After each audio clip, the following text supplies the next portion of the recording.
উপস্থাপন করেছেন। রাজ্জাকের তিনটা বৈশিষ্ট্য আছে, যেই সত্তার মধ্যে তিনটা বৈশিষ্ট্য খুঁজে পাওয়া যায় তিনি হচ্ছেন Ar Razzaq, the provider, the sustainer. Ar Razzaq কোন সেই তিন গুণ?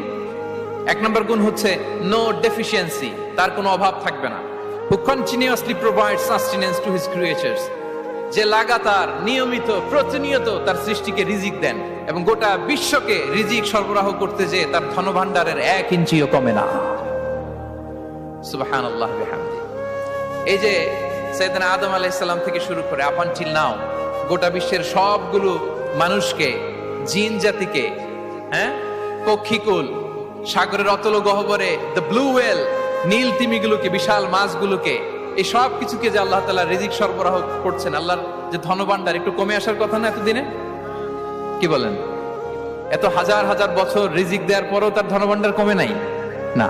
আল্লাহ বলে তোমাদের যার যা লাগবে, যার যা চাহিদা, যার যেটা দরকার সবও যদি দিয়ে দেয়, আমি আল্লাহর ধনভাণ্ডারের 1 ইঞ্চিও কমবে না। আর Razzak যুল কুওয়াতিল মাতিন, the provider, the sustainer. তাহলে রাজ্জাক হতে হলে ওই সত্তার তিনটা গুণ লাগে। এক হচ্ছে নো ডেফিসিয়েন্সি, তার কোনো ঘাটতি থাকতে পারবে না।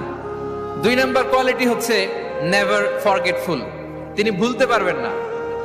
Who never forget the needs of his creation, তার সৃষ্টির কোথায় কার কখন কোনটা লাগে এটা ভুলে গেলে চলবে না। ধরেন তিনি নর্থ আমেরিকাতে, এখানে কানাডায় যারা আছে, আমেরিকাতে যারা আছে তাদেরকে রিজিক দিচ্ছে, ওদিকে সাউথ আমেরিকাতে, ব্রাজিলে, আর্জেন্টিনার জঙ্গলে কিছু জনগোষ্ঠী রয়ে গেছে, এদের কথা আল্লাহ ভুলে গেছে। তারা বেঁচে থাকতে পারবে? আফ্রিকার জঙ্গলে যারা আছে তাদেরকেও যে রিজিক দিতে হবে, যখন যেটা লাগে সরবরাহ করতে হবে, এটা যদি আল্লাহ ভুলে যায় তোরা বাঁচবে? বলেন। তাহলে যিনি আর রাজ্জাক তিনি হচ্ছেন নেভার ফরগেটফুল, কখনো তার সৃষ্টির কখন কি লাগে এটা কখনো তিনি ভুলতে পারবেন না। আল্লাহ তাআলা ভুলেন না, তিনি ভুলেন না, তিনি সব খেয়াল রাখেন। যখন যার যেটা যতটুকু দরকার তখন তাকে ততটুকু যিনি দেন তার নাম হচ্ছে রাজ্জাক। রাজ্জাক হতে গেলে যেই কোয়ালিটি লাগে তার 3 নম্বর কোয়ালিটি হচ্ছে কম্প্যাশনেট। কম্প্যাশনেট, দয়ালু, অনেক বেশি দয়ালু, এত বেশি দয়ালু যে তার বিরোধিতা করলেও তাকে রিজিক দেয়া থেকে তিনি বঞ্চিত করেন না। His disobedience affects the risk but not stop the risk. আপনি যদি আল্লাহর অবাধ্য হন, আপনার রিজিকের বারাকা হয়তো কমে যাবে কিন্তু রিজিক বন্ধ হবে না।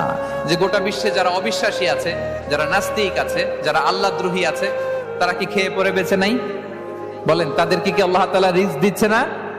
এই তো সুবহানাল্লাহ। কম্প্যাশনেট, এত দয়ালু, তার যারা বিরোধী, তাকে যারা গালি দেয়, তাকে যারা বিশ্বাস করে না, তাকে যারা সেজদা দেয় না, তিনি তাদেরকেও খাওয়ায়, তিনি তাদেরকেও সুস্থ রাখে।